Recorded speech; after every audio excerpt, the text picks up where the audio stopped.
দর্শক, শিশু রামিসা ধর্ষণ ও হত্যা মামলার বিচার কাজ সম্পর্কে জানাতে এই মুহূর্তে মহানগর দায়রা জজ আদালত থেকে যুক্ত হচ্ছেন আমাদের সহকর্মী এইচ হিমেল। হিমেল, বিচার কাজ কি শুরু হয়েছে কিনা জানাবেন? এই মুহূর্তে দায়রা জজের ঠিক সামনে অবস্থান করছি। আপনি জানেন যে আলোচিত ঘটনা রামিসা হত্যাকাণ্ডের আজ কিন্তু শুনানি হতে চলেছে। যেটি বলা হয়েছে যে পুলিশ যে অভিযোগপত্র জমা দিয়েছে, অর্থাৎ চার্জশিট যেটি জমা দিয়েছে, সেটির ভিত্তিতে কিন্তু আজ আনুষ্ঠানিকভাবে কিন্তু শুনানি শুরু হবে। ইতিমধ্যে কিন্তু আসামিকে হাজতখানায় রাখা হয়েছে, তবে এখন পর্যন্ত কিন্তু এজলাসে আসামিকে তোলা হয়নি। আপনি জানেন যে প্রধান আসামি সোহেল রানা এবং সেই সাথে তার স্ত্রী কিন্তু অভিযুক্ত রয়েছে এবং তাদেরকে এখনও হাজতখানায় রাখা হয়েছে। 10:30 নাগাদ এজলাসে তোলা হতে পারে, তেমনটা কিন্তু আমরা জানতে পেরেছি। এছাড়াও কিন্তু আজ কিন্তু 18 জন যে সাক্ষী রয়েছে তাদের সাক্ষ্য গ্রহণের আনুষ্ঠানিকতা রয়েছে।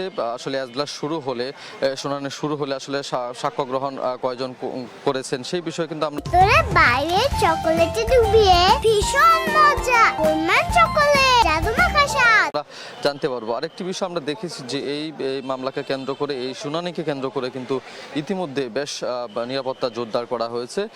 আদালত প্রাঙ্গণে কিন্তু আমরা বেশ কড়া নিরাপত্তা দেখতে পাচ্ছি এবং সেই সাথে যেটি জানানো হয়েছে যে পুলিশ সিআইডি তদন্তে যে প্রমাণগুলো উঠে এসেছে এবং সেই সাথে যে অভিযুক্ত রয়েছে সোহেল রানা, তার যে জবানবন্দি রয়েছে, সেই জবানবন্দির প্রেক্ষিতে কিন্তু আসলে যেটি সরকার কর্তৃক বলা হয়েছিল যে খুব দ্রুত সময়ের মধ্যে আসলে এই বিচার কাজ সম্পূর্ণ করা হবে, সেই বিষয়টি কিন্তু আস্তে আস্তে এগোচ্ছে বলা যায়।